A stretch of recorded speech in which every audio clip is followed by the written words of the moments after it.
조 바이든이 당선된 뒤 국내외 증시에 훈풍이 불고 있습니다. 우리 금융시장에도 영향을 미치고 있는 바이든 효과, 끝까지 훈풍이 될 수 있을까요? 전문가와 하나씩 짚어보겠습니다. 이인철 참 좋은 경제 연구소장 나오셨습니다. 어서 오십시오. 네, 안녕하세요. 소장님, 지금 코스피도 그렇고 달러화 대비 우리 원화 가치, 그러니까 환율도 그렇고 둘 다 이렇게 좀 오르는 모습인 것 같아요. 증시도 맞습니다. 오르고 그다음에 원화 가치도 오르고 물론 이제 환율은 떨어지는 거겠죠. 네. 맞습니다. 이유가 뭐라고 보십니까? 지금 시장에서 이제 트리플 강세라고 합니다. 주식이 오르고 원화 가치가 오르고 채권 가격이 오르고 있습니다. 증시의 가장 큰 악재는 불확실성이에요.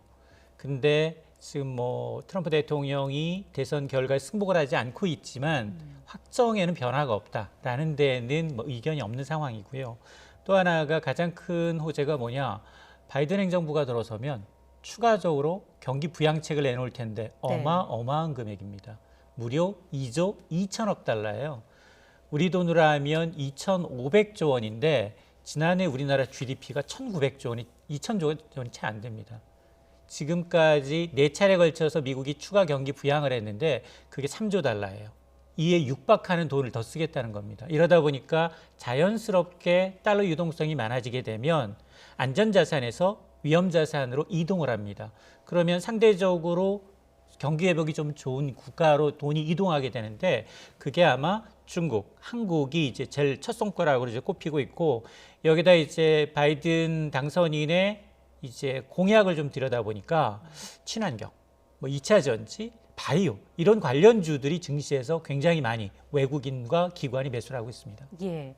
미국이 경기 부양을 위해 재정을 확대하면 달러가 더 많이 풀릴 것이라는 그런 기대가 지금 반영이 되고 있는 건데 환율의 경우는 22개월 만에 1,100원대에 진입을 했습니다. 맞습니다. 환율은 사실 동전의 양면이에요.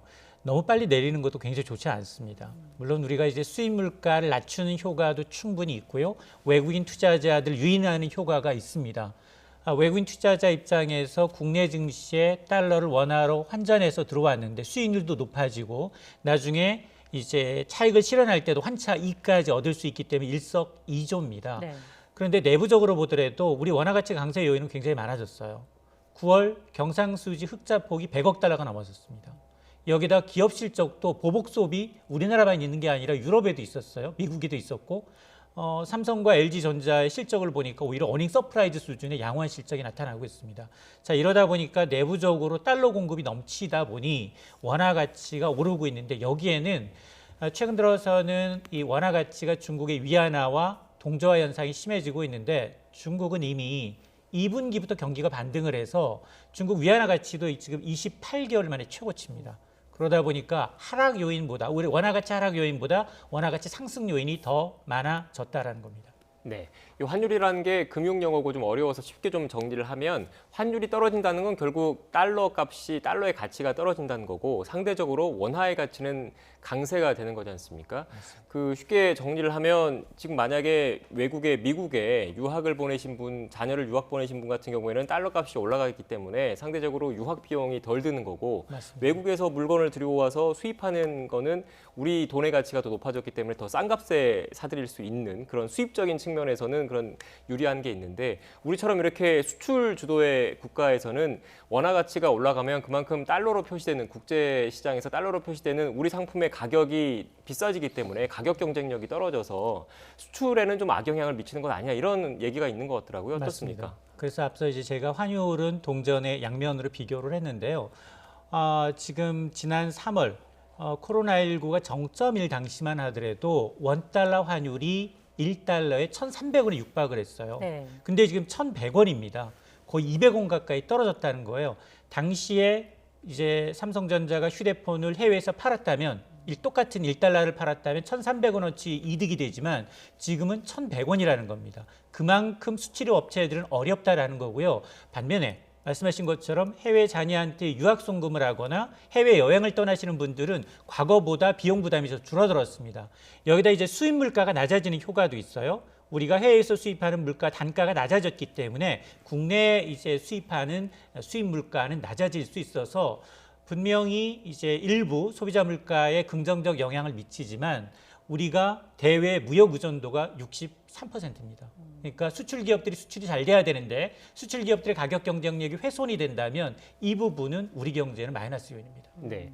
지금 1,115원 정도까지 그래픽으로 보고 계시는데 이 1,100원 선이 깨질 가능성도 있습니까? 그 아래로 내려갈 가능성도? 충분히 지금 뭐 열어놓고 있는 상황이에요. 일단 지금 10원 정도의 바텀이 남아 있는 상황이고 여기에다가 한 1,050원 또 마지노선이 사실은 네 자릿수가 깨지느냐 이게 최대 관건이거든요. 네. 이렇게 빨리 떨어지는 건 그만큼 기업들이 준비할 시간 없이 떨어지기 때문에 유동성을 확보한 데 대한 이제 이 위험도 있지만 한꺼번에 또 이렇게 급등락할 경우에 빨리 들어온 건 빨리 빠져나갈 수 있거든요. 자, 그런 부분에 대한 리스크가 있기 때문에 외환 당국도 굉장히 예의주시하는 부분입니다. 예, 이건 뭐 자연스럽게 외국인 투자자 얘기로 이어질 것 같습니다. 앞서서 소장님께서도 잠깐 언급을 해주셨는데 10월 외국인 투자 동향 자료를 보면요, 저희가 준비한 그래픽이 있는데 외국인 자금이 빠져나갔다가 10월에 다시 들어왔어요. 이건 맞습니다. 어떤 배경이 있다고 봐야 될까요? 지난 3월 코로나19란 쇼크로 인해서 거의 8월까지 10조 원 넘게 국내 주식을 내다 팔았습니다. 그런 이제 매도를 우리 개인 투자자들이 흡수를 했는데 10월 들어서는 1조 3,500억 원이에요. 연중 최고치입니다. 지난 8월에 이어서 2개월 만에 이렇게 순매수세로 전환을 했는데 네. 채권도 사들이고 있어요. 근데 이제 국가별 좀 이 어떤 돈이 주로 우리 국내 주식을 매수했냐를 좀 들여다봤더니 10월 중에 영국과 유럽계 자금이 많습니다. 미국계 자금은 아직 들어오지 않았어요. 이 얘기는 앞으로 바이든 씨 경기 부양을 위해서 추가로 돈을 더 풀 경우 네. 미국계 자금이 더 들어올 수 있다는 얘기거든요. 그렇기 때문에 원달러 환율이 상승 압박보다는 하락 압력을 받을 확률이 더 높다는 겁니다. 네. 그러니까 말씀하신 걸 좀 정리를 해보면 그 달러 가치가 미국에서 대규모 경기 부양을 하면 시장에 달러가 많이 풀려서 달러 가치가 떨어지니까 미국에 있는 투자자 입장에서는 신흥국 중에서도 그나마 경제 기반 펀더멘털이 괜찮은 우리나라 같은 곳에서 우리나라 주식을 사면 우리나라 돈으로 바꿔야 되니까 나중에 환차익을 얻을 수도 있어서 그 매수 랠리가 이어진다 이런 측면이 있다는 말씀이신 거죠? 맞습니다. 왜냐하면 돈은 이제 이 유동성이라는 건 이익을 찾아 흘러가요. 근데 미국에 가만히 있으면 미국은 제로금입니다. 미국은 증시도 많이 올랐어요. 근데 한국은 기업 실적도 나쁘지 않고 3분기 경제에도 1.9%, 2% 가까이 반등을 하고 있어요. 상대적으로 코스피는 지금 박스권 상단에 있지 미국처럼 연중 사상 최고가 아니거든요. 일본 증시만 하더라도 28년에 최고치를 찍고 있지만 상대적으로 좀 덜 오른 수익성이 높은 신흥국으로 가는데 그중에 찾는 곳이 어디냐? 중국, 이제 한국 쪽으로 돈이 쏠리고 있는 겁니다. 네. 앞으로 어떨까요? 바이든 효과, 이런 바이든 랠리는 언제까지 이어질까요? 잘 알면 제가 투자하죠. 네.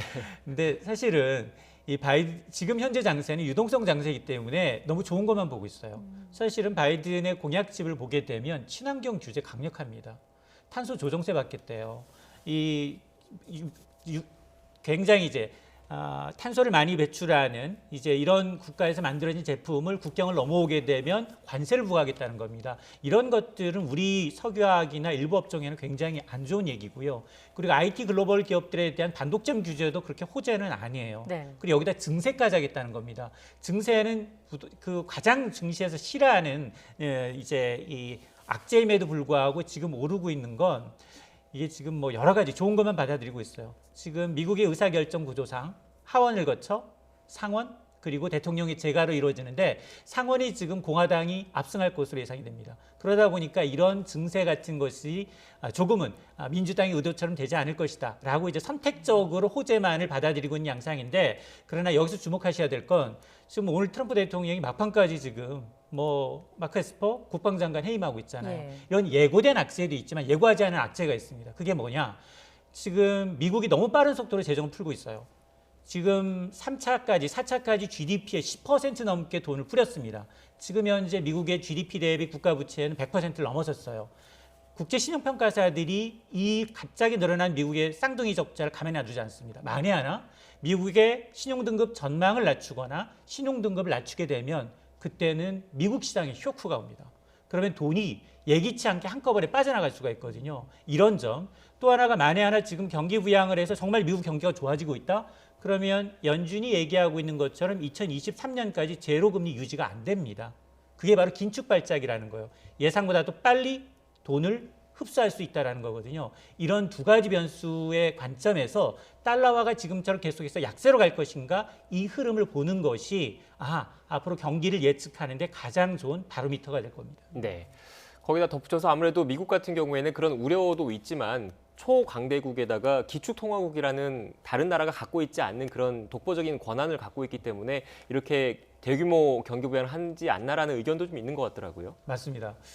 아마 그 2008년 글로벌 금융위기를 제외하고 미국발 금융위기가 아닌 곳에서 미국은 별로 타격을 많이 받지는 않습니다. 그럼에도 불구하고 만에 하나 미국의 쇼크가 온다면 그리고 지금 현재 전 세계 이제 회장과 부회장이 지금 싸우고 있지 않습니까? 기축통화를 가지고 미국과 중국이 견제를 하면서 싸우고 있는데 성장 속도는 중국이 훨씬 빠릅니다. 그래서 견제할 수밖에 없고요. 이 와중에 우리는 중국에 대한 무역 의존도가 미국보다 더 높습니다. 선택에 강요받게 돼요. 어느 쪽에 줄 설 거냐?